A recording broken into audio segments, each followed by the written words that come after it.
What is good, y'all? Mikey T, the movie star, here with a breaking news story. We all know Suge Knight's been all over the internet. He's been all over the internet talking and flipping the stories that we've seen over the years. Now, we can give Suge credit where credit is due. I mean, those albums that Death Row put out, those first 5 or 6 albums, that's really the foundation of what all the emerging record labels after him really tried to recreate. We can give Suge Knight the credit there for the albums like The Chronic, Doggy Style, Dog Food, All Eyes on Me, and The 7 Day Theory. Those first 5 albums, The Dog Father included, those first 6 albums really set a major foundation for what a hip hop record label wanted to be. All these labels like G Unit, you know what I mean? Disturbing the Peace, Murder Inc., all these labels, they saw the foundation that I guess Suge Knight, you could say, Suge Knight built. Eazy didn't really get it when he had Dre and Ice Cube signed under him. Two future moguls, two future billionaires that Eazy just didn't want to sign, which could have made his life so much better. You know what I'm saying? So Suge gets that credit for laying the foundation of what Death Row was and having a label, a run that is remembered to this day and will be remembered for another 50 or more years. Death Row Records. But I think he's flipping the script a little bit. There's been a reason why a lot of people out there never interviewed Suge Knight because of the intimidation factor, the way that he would change interviews. He would basically make an interviewer feel like he could not report a certain way. Suge would sometimes release or eliminate or delete full interviews that he had just done because he didn't like them. Suge Knight was not the ideal person to interview, is what I'm telling y'all. Everybody knows I interview people. We've seen for a number of years, Suge Knight has been banned from the online interview circuit. He did a podcast, a 1-800 call jail phone type podcast. You know what I'm saying? And it got a little bit of steam based on some of the crazy headlines he was saying, but it didn't really take off.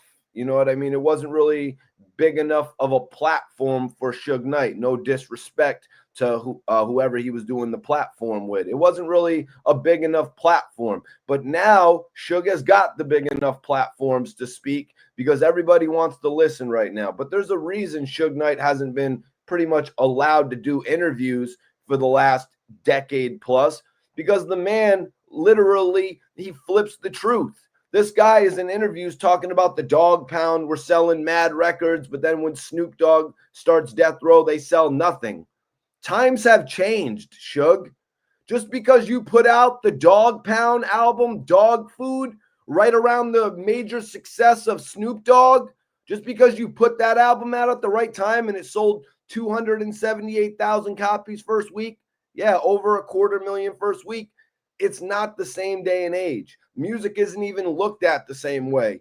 When Dr. Dre and Snoop Dogg released the manual, or when the Dog Pound released an album, what was it, 2022 or something like that? This is a nostalgia factor. This is for the people that want to hear them make continued music. It's not the same way that it used to be with Death Row, with these labels fighting over the hottest first week sales. It's not the same way.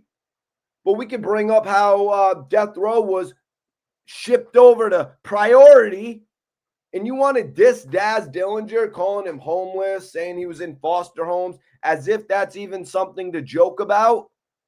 As if that's even something to joke about. You want to take shots at Daz, somebody who you put in control of Death Row, one of the last Death Row soldiers when everybody left you, when your lead producer, Dr. Dre, left and created arguably the greatest record label of all time, Aftermath. When Snoop Dogg left you, yeah, the leader of the Dog Pound left you for No Limit. Tupac unfortunately died. You were left with nothing.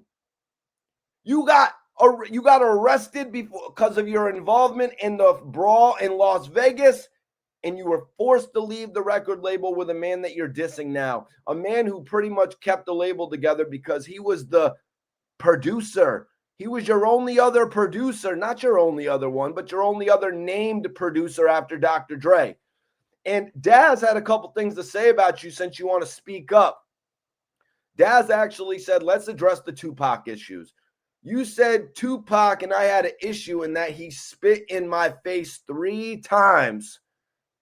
So you want to go out there and put it out there that someone spit, that Pac, who is very notoriously known for spitting, the video of him spitting in someone's face on camera, the whole world, about a billion people know that Tupac was spitting in front of the camera. So you want to put it out there that he spit in Daz's face just to pretty much make the world believe it. You know what I mean? The world has seen it, so the world will believe it if you say it. So Daz is calling you out about that first and foremost. The first way he opened the video was F Suge Knight. Just like Tupac started, hit him up. You know what I'm saying? So basically Daz went off. You know what I mean? He said, I'm not going to do all that because I'm not going to get in because Tupac didn't think like that. The only time we talked about you is when he told me, I think Suge Knight is scamming us. I think Suge Knight is scamming us. So Tupac was behind the scenes, understanding and acknowledging the fact that Suge Knight, the guy who used to be Eazy-E's bodyguard for allegedly $80 a day. I mean, don't get it twisted. $100 a day back in the 80s and the early 90s, that was good bread. You know what I mean? That was back when if you made $500 a week, you were making money. But this guy, Suge Knight, who basically used the intimidation factor to start Death Row Records, you know what I mean, by getting Dr. Dre and the DOC out of their contracts with Ruthless, he started a label and he's making money off of all these major artists, these multi-platinum rappers, these multi-platinum producers. And what's he doing? Why does he have a parking spot? Why does it say this parking spot is reserved for Suge Knight? Who are you, Suge Knight? Let's be real. Who are you? Did you produce Ambitions as a writer? Did you write Ambitions as a writer? Or what did you actually do? And then all this talk about Interscope didn't want Tupac. Before Death Row, Tupac was in jail with a #1 album. After Death Row, Tupac only produced 1 album while he was alive. The 7 Day Theory dropped after his death. You dropped Still I Rise with the Outlaws after his death. And why was that the only Outlaws album that did something on Death Row? Why did you not keep on moving with the Outlaws? Like I would have to say Tupac would have wanted you to. Let's be real about this if we're going to talk about it. Daz said he's mad because we was effing his baby mama. Don't get mad at the player. Get mad at yourself. And then he also addressed me being homeless. I always had a place to stay. Look where I'm at and look where you at. You had $600 million and look where you're at now. He had a record label that was the most powerful label. He had a amount of money where he could have flipped it and he could have became hip hop's first billionaire. But Suge Knight did not respect that. Suge Knight made similar mistakes to Eazy-E when Eazy-E could have just as easily signed Dr. Dre and Ice Cube and set them up with a record label and a film production company. You know what I mean? He could have actually had Jerry Heller do the right work and actually capitalize on the intelligent, creative artists that he was working with. What was going on in Eazy-E's mind? What was going on in Suge Knight's mind to where he loses Dr. Dre? Dr. Dre was the glue. You allow Tupac, after getting into a major fight in Las Vegas, you allow him to go to a show hours later. That makes absolutely no sense. anybody out there would know our night is over. We just got into a major scuffle. There might be a police arrest warrant that drops for us tomorrow for having got into this fight. So I just want to address this because Suge Knight is online saying Dog Pound only sold records with them. You only dropped one Dog Pound album. And then in 1998, 3 years later, you actually dropped the Daz Dillinger album. Yeah, you dropped Daz's album, and what did it sell? It sold 89,000 copies in its first week, and it was on priority. It wasn't even on Interscope anymore. And then following that, you dropped Corrupt's Against the Grain, where you made Corrupt the president of Death Row. So stop using these bargaining chips. You know what I mean? First of all, Death Row really even wasn't that much of a bargaining chip in the first place. It really wasn't. At that point in time, Death Row wasn't making any money. You know, Death Row was lucky to get the deal with priority. They did a couple more things. They released a couple more Tupac albums after his death, which Interscope stayed along with before Tupac's mom got you out of that deal, Suge, from you monetizing on everything Tupac. When, I don't know, you talk about you know the man. It sounds like the only thing you know about the man is the way his breath smells. You're like, they didn't know how Tupac's breath smelled. Is this what we were all waiting for? Were we waiting for Suge Knight to do interviews where he talked about the way that Pac's breath smelled? I want the real story, Suge, if you've got the real story, that is. I want the real story if you've actually got it, not the BS. Not the BS stories about how Pac never had to take any money out of his pocket. You know what I'm saying? We want the real stories. Actually get in depth with it. You know what I'm saying? Get in depth with it if you're actually going to jump on the internet and tell the stories and not just come online and talk about Tupac spit in Daz Dillinger's face. That doesn't make sense to a lot of us. A lot of what Suge Knight says doesn't make sense to a lot of us. And then he wants to talk about what they threw in his face when he was getting sentenced to them 28 years. Suge, you were on the phone. You were talking on them jail phones, man. All of that was recorded.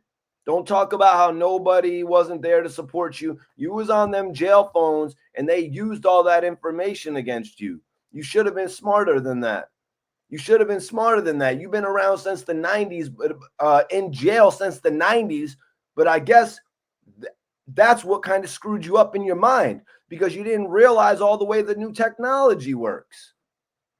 You know what I'm saying? You screwed yourself just like them Menendez brothers. You know what I'm saying? They got on the phone talking, oh, I did so great at trial. I made them all cry. And then they had a book written about them. Suge, you just give up information just like you sell the life rights to your story time and time and time again. And you want to get mad at Ray J saying he owns the life rights. Man, at this point in time, Suge, your story's been told. It was called Straight Outta Compton. Straight Outta Compton, and it was the biggest hip-hop movie made yet. And you know what? I might come back and address this again. Drop a comment. Tupac knew that Suge Knight was scamming them. Wasn't so hard to really see. You know what I mean? He scammed them even after Tupac's death with all those albums. You know what I'm saying? He scammed them by doing a Tupac and Outlaws album afterwards, basically just taking advantage of the name and not really having a real interest in following through with the Outlaws. No, salute the noble. Rest in peace to Hussein Fatal. You know what I mean? You didn't really have a plan with these guys. You just wanted to use some of the Tupac recordings to capitalize on it. And then you want to diss everybody else that's, you know what I mean, done work with Tupac's name. You know what I'm saying? You want to diss everybody else that does Tupac's albums. You know what I mean? The thing is, they're doing Tupac's albums in a credible way.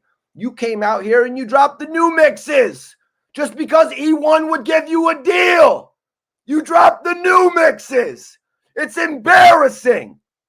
You're embarrassing the legacy of Tupac. But you know what? I guess nobody wants to see the Suge Knight story. That's what it is. You know what I'm saying? Everybody, I appreciate y'all for watching, and I'll appreciate you even more for dropping a comment. Let me know how you felt about this video. Hit that like button, smash that like button, y'all. Drop a comment, and I'm out of here. Peace.